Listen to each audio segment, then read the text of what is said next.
सभी को, हम सभी को इस संसार में बाहर का पता चलता है, लेकिन भगवान की कथा हमको हमारा पता बताती है। तो आप सभी ने सुना, और ये कथा श्रवण करके पितरों का उद्धार होता है, पितृदोष से मुक्ति मिलती है।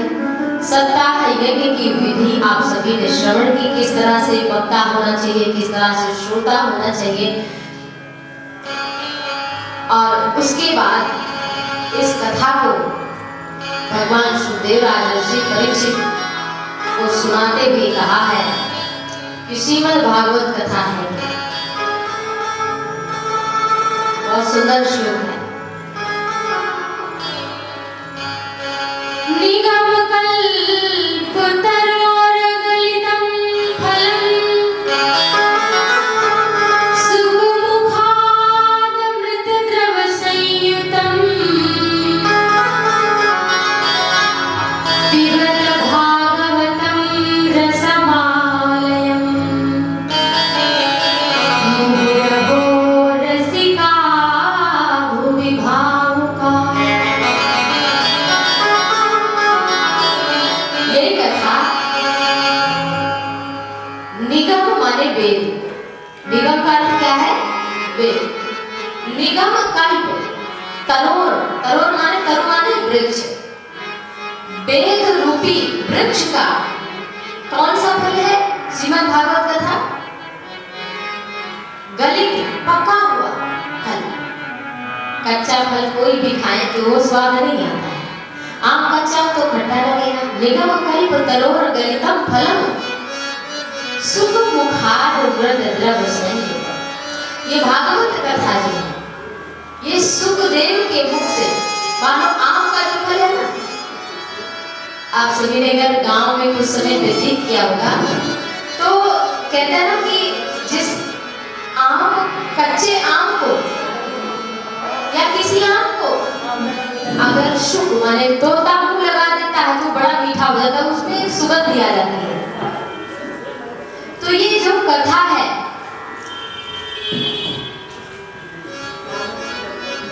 ये वेद रूपी वृक्ष का पका हुआ फल है, इसमें मिठास भरी हुई है। पिबत भागवतम रसमालय, और श्रीमद् भागवत कथा में रस भरा। वृक्ष नहीं कहा, वृक्ष कौन है? वेद है। अब कोई कहे भैया आम खाना है तो आम का पेड़ खा लीजिए, तो कोई खाएगा उसके दांत अलग टूट जाएंगे और मिठास अलग नहीं आएगी। तो वेद को क्या कहा? पेड़। अच्छा, मिठास तो टहनी में भी रहती होगी, आम की पेड़ के जड़ में भी रहती होगी, और उन सब जगह से होते हुए एक रस में आ, एक फल में रस आ जाता है और मीठा हो जाता है। लेकिन जो वृक्ष का फल स्वाद देता है वो वृक्ष कभी नहीं दे पाता, यद्यपि वो वृक्ष का ही फल है, लेकिन वृक्ष कोई नहीं खाना चाहता, सब क्या खाना चाहते हैं? फल, और फल में पका फल, कच्चा नहीं। तो ये वेद रूपी वृक्ष का पका हुआ फल है जिसमें रस भरा हुआ है, और ये कथा नहीं है, कथा का सार है। जब भगवान श्री कृष्ण अपने परम धाम गए तो 30 वर्ष मात्र कलयुग का बीता था, तो भाद्रपद के शुक्ल पक्ष की 9वीं तिथि को भगवान सुखदेव ने राजर्षि परीक्षित को कथा सुनाई, और आषाढ़ मास के शुक्ल पक्ष की 9वीं तिथि को यही कथा गोकर्ण ने दूधकारी को सुनाई थी। और इस समय कौन सा महीना चल रहा है? कार्तिक महीना। कार्तिक मास के शुक्ल पक्ष के 9वीं तिथि को भगवान शनकादि ने देवर्षि नारद जी के लिए कथा कही, और भक्ति महारानी जिसको सुन करके पुष्ट हुई, ज्ञान और वैराग्य युवा हुई। ऐसे समझना है, भक्ति माँ है और ज्ञान वैराग्य उनके अगर हमारे हृदय में भक्ति होगी तो ज्ञान वैराग्य अपने आप पैदा होगी, अपने आप। ऐसी सुंदर कथा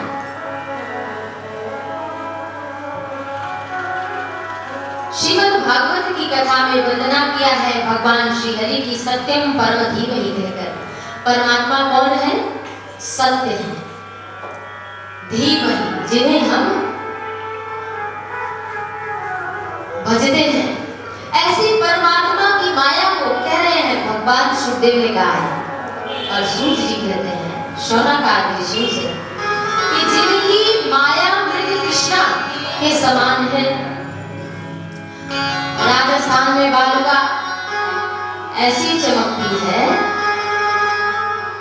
कि दूर से लगता है हिरण को कि वहां पानी है, लेकिन जब वो हिरण दौड़ कर जाता है तो उसे बालू मिलते हैं। फिर थोड़ी दूर पर वो वहां चमकती हुई बालू दिखाई देती है। हिरण सोचता है कि पानी वहां होगा, बेचारा भागता भागता थोड़ी दूर बालू के पास जाता है, लेकिन जब वो वहां जाता है तो वहां भी पता चलता है ये तो बालू है, वहां भी उसकी प्यास नहीं बुझी। बेचारा हिरण थोड़ी थोड़ी दूर ऐसे ऐसे ही जल समझकर भागता रहता है, प्यास उसकी बुझती नहीं है और मर लग जाता है प्यास। यही ऐसी भगवान की माया है, ऐसे हम जीवों की स्थिति है। हम सब सोचते हैं कि अब की बार हमारे बेटे की शादी हो जाए तो हम फ्री हो जाए, सुखी हो जाए। बेटे का विवाह हो गया तो सोचते हैं पोता पोती हो जाए, वो भी हो जाए, वो भी हो गए, फिर भी सुख नहीं मिलता। फिर सोचते हैं बच्चे इनकी बड़े हो जाए, अब तो घर में रहना पड़ेगा।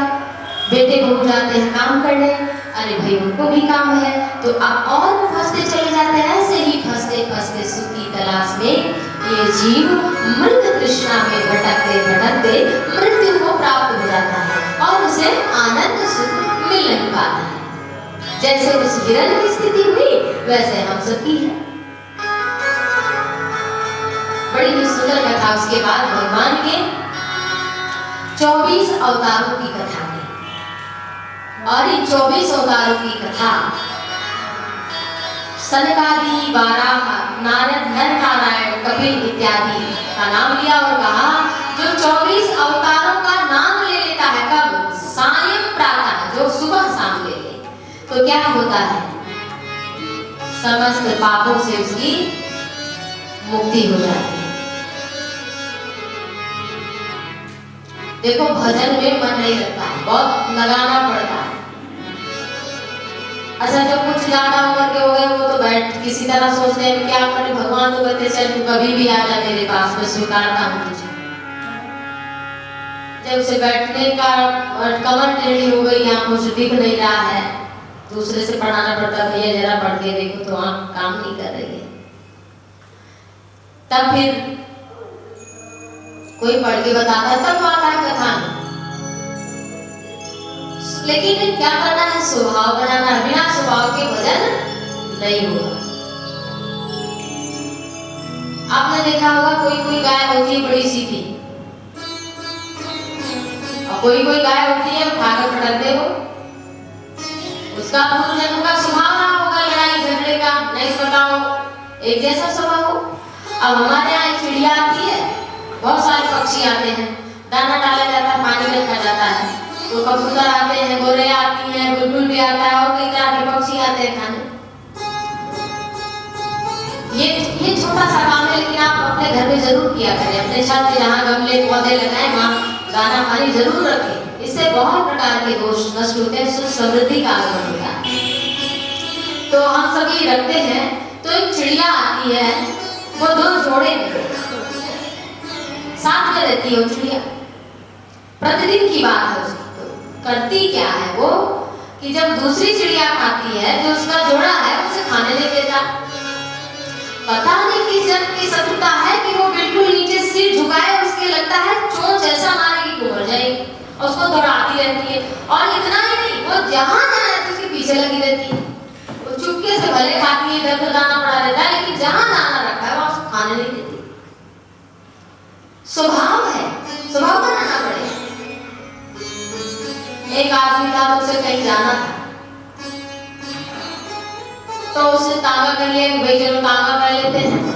प्राचीन काल की बात थोड़ा, तो ट्रेन से जाना था, तो तब तो इतना साधन मिलता नहीं था, तो उसने तांगे वाले को भर लिया। अब तांगा वाला सो गया, थोड़ी देर हो रही थी तो आदमी जगाने गए, भैया हमको चलना है और जरा समय पर आप उठो और चलो हमको लेकर। तो वो अपना घोड़ी तांगे में जोत करके लेकर गया, भैया चलो। अब वो घोड़ी क्या था, उसका घोड़ी वो चले ही नहीं, 2 परत चले और फिर रुक जाए। अब वो आदमी बड़ा परेशान घोड़ी वाला, तो उतरे और थोड़ा नृत्य करे, हाथ हिलाए और नाचे, तब वो आगे बढ़े घोड़ी। तो जो लोग तांगे पर बैठे थे वो बड़े परेशान हो गए कि इसके आगे नाचता है आदमी, तब घोड़ी आगे बढ़ती है, ये कौन सी घोड़ी है भैया। तो उसने कहा क्या बताएं, हमारे पास 2 घोड़ी हैं, एक जोतने वाली एक विवाह वाली। तो भैया जोतने वाली हम भूल गए लाना, और ये हमारे पास आज विवाह वाली चली आई।